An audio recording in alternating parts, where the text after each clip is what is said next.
That was the management of Bajaj Auto. Well, let's also get in Sunil Subramaniam, a market expert. So, sir, firstly, to start off with the auto sector. Now, we all knew that December is a month when discounts will come in that will come in from auto companies to boost their sales. But how long do you see the weakness that we're seeing in the auto space right now, also because of a high base, will continue going forward? For how long do you expect that to happen?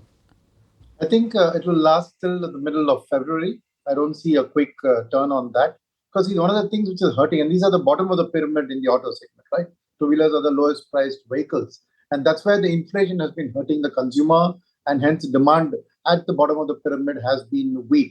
And I think until the monsoon forecast actually translates into lower vegetable and food prices and inflation eases, I don't think. Second is that an RBI rate cut doesn't look likely in December. So Feb policy, maybe you will see a rate cut. So I think that overall conditions should favor this. And then, March is usually a season when auto sales pick up because it's the year-end clearance and all that. So I think all of this excess backlog will probably get cleared at that time.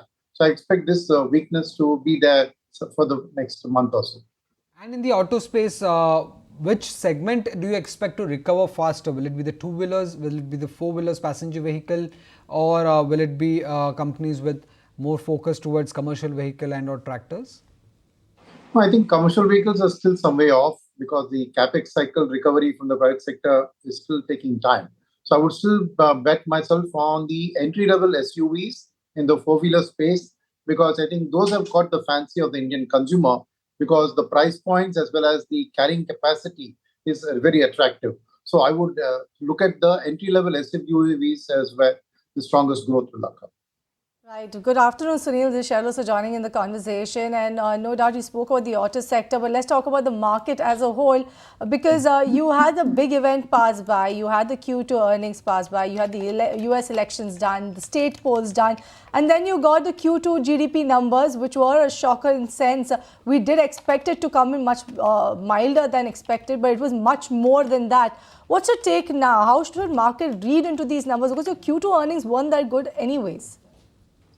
See, the earnings coming week was a harbinger to the GDP number not being great. So that's why if you see the GDP numbers haven't impacted the market at all. Since the GDP numbers got published, the market has been rising every day. So I'm sure that the market is a forward-looking animal. So looking at analysis of a Q2 GDP, which is already a month and a half or maybe even 2 months behind, right, is more like going an autopsy on a dead body. What the market is interested in is the way forward. Does that slowdown in the GDP indicate a continued slowdown in the economy? And that's where I think if you look at the October and the November prints, right, they have been very encouraging. We talked about auto now. The overall auto sales were up 32 to 36% for the Diwali month. So obviously a lot of inventory got sold then. You also saw the PMI numbers, right? Yes, marginally down 0.1, but at 58 and 57 kind of a numbers, you are in a very strong expansionary mode. And third is, market always likes to understand why something happened. And only if it's something which is beyond your understanding, does the market react negatively. So in this particular case, it was very, very clear that the government had kind of stopped the capex spike because of the elections, originally the national elections and then the Maharashtra elections. And a little bit of diversion was naturally there towards the schemes and all of that. So I think this mix played out there, and manufacturing and mining were the ones which dragged the GDP down. Now, with 46% about roughly of the fiscal deficit only getting spent in the first half, you have a 54% room for expenditure to step up. And as a budget approaches, if the government wants to budget for a higher capex for next year, they have to spend the capex this year. So I think the market is reading that the government will step up its spending in the coming months. The second factor which affected it was the high persistent food inflation. Now, the monsoon numbers have been good, but not yet translated to the ground in terms of an easing in the food prices. Now, with the cropping coming through and the harvest coming through, hopefully food inflation eases. The market is also expecting two things there. One is consumption to slightly pick up because inflation was hurting the pockets of the bottom of the pyramid. But more importantly, they expect a softer stance from RBI. Not that there's going to be a rate cut in December. I think most players are not expecting a rate cut, but definitely the language, the support to accommodation, liquidity easing, maybe a CRR cut, all of these factors has given a positive tinge to the market. So I would say that market is actually expecting a GDP bounce back in the next quarter, driven by the Diwali and probably the Christmas sales numbers to be reflected. So January 10th onwards, when the result season starts, and if those numbers play out, you will actually see that the GDP print for the next quarter will probably come by the end of February, right? By then, the earnings season would already be passed. So I think the market is already discounting that past bad news and expecting a rebound both in GDP and in corporate EPS to come through during this quarter. Right, sir. So, sir, if you're not expecting a rate cut in December, do you expect that to, when do you expect the rate cut cycle firstly to start? And how should investors position their investments in the financial space, keeping in mind that there is no rate cut right now happening and might happen in the next cycle? So I think that the investors should still be positive towards rate sensitives because it's only that December is not going to happen. Now, if you see, I don't see this inflation as persisting at a high level with a good monsoon and all of that into the next year. And next year, it's not just one, maybe there'll be even two rate cuts through the course of next year. So rate sensitives will benefit over the period of the next year. So I think it's a good time for people to allocate money to rate sensitives, which is banks and financial services, auto, consumer discretionary, and all of those. I think it's a good time because while an immediate rate cut may not be on the anvil, it is definitely that over the next year, there will be at least a couple of rate cuts from RBI over the 2025 period. So I think that's the factor which should be in your asset allocation philosophy, not an immediate change. Right. So that's what you have to take into consideration while you're doing your asset allocation. Then that brings me a key question. If you're talking about the asset class of equity, then which sectors should you actually look at in this market? Sunil, no doubt you did say that interest rate sensitives are something that should be on your radar. Also, you spoke about the auto sector. But apart from these sectors, which one do you think stands out the most? So for me, the two big stories which are there, right, are one is the US economy recovery with the Trump administration coming in, so a strong dollar and strong US economy recovery. So IT becomes a sector then which should be a key part of your portfolio because a strong dollar, which means a weaker rupee, which means their rupee earnings will be higher.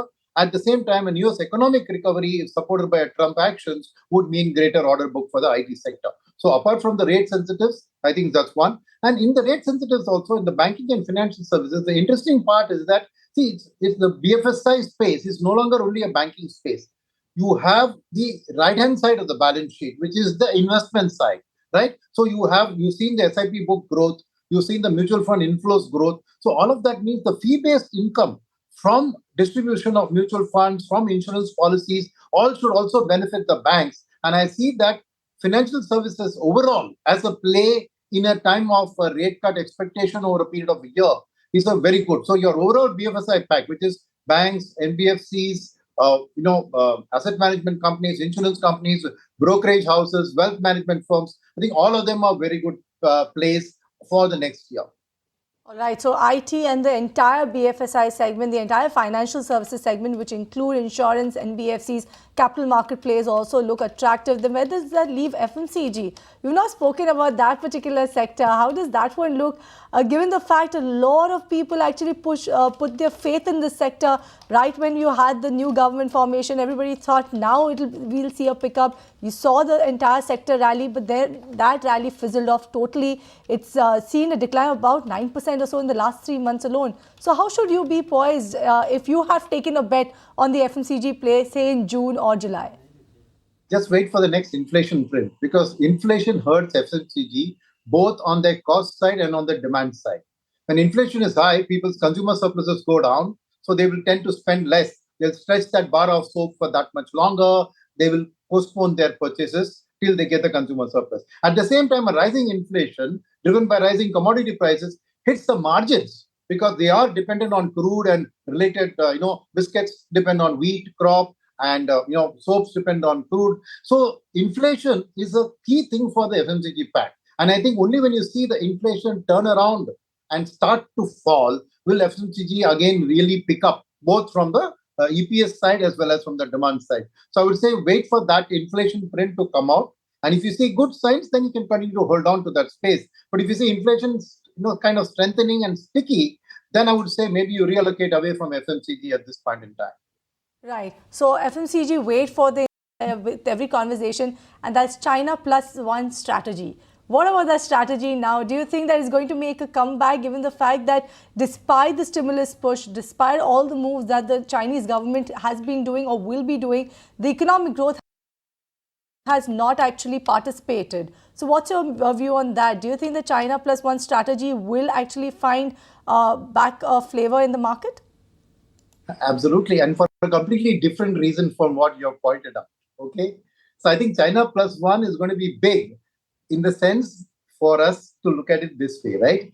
Politically, what's happening is that India and China are making up at the border, respecting the LAC. You heard the External Affairs Minister speak to Parliament. He updated them. So clearly, the relationship is on the mend.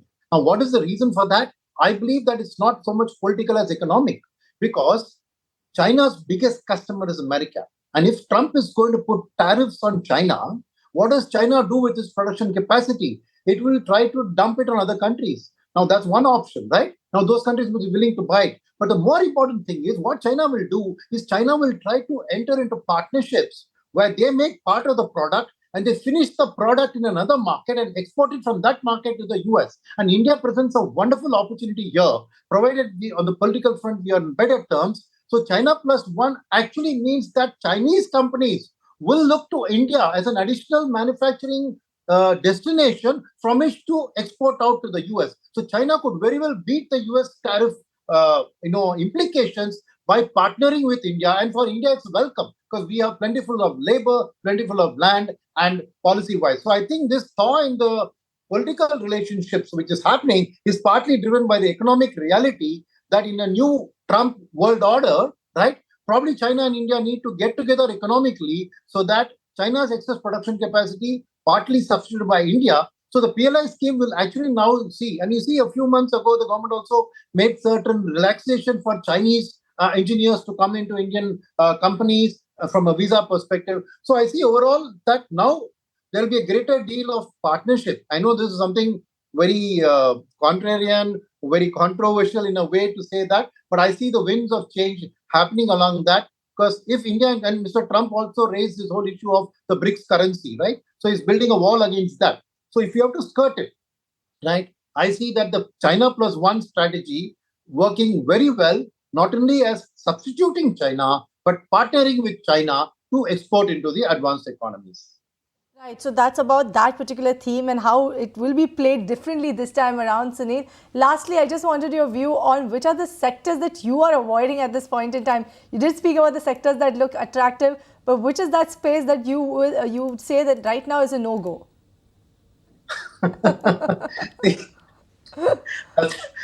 See, the tough one to handle that. See, the reason is that, I was very negative on defense until the government has just released some orders, 6 or 7 big, huge orders in the defense space. So some of the defense stocks started rallying. Because I was of the opinion that defense had rallied too much on hope and less on actual reality. But now that seems to be rectifying. So I'll wait and see how that pans out. The other place for me is energy, right? And again, PSUs are a big part of this energy pack. I think energy as a overall situation today is in a very flux because of the geopolitical situation and everything. So I would stay cautious on the energy side and on the commodity side. See, a long run America recovery will be good for commodities.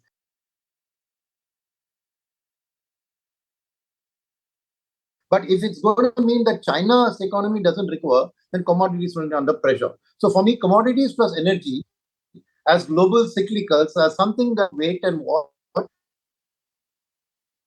to see I wouldn't do any fresh allocations into this space right now. I'm not necessarily negative until I actually see the print coming out in terms of how that's going to play. But those are the sectors that will be cautious. And you yourself mentioned, right? FMCG is a space to be cautious until the inflation place comes out. Right, sir. Thank you, sir. Thank you for joining us and giving us your perspective about the markets. Well, with that, let's slip into a short break and we'll be back with more news on the other side.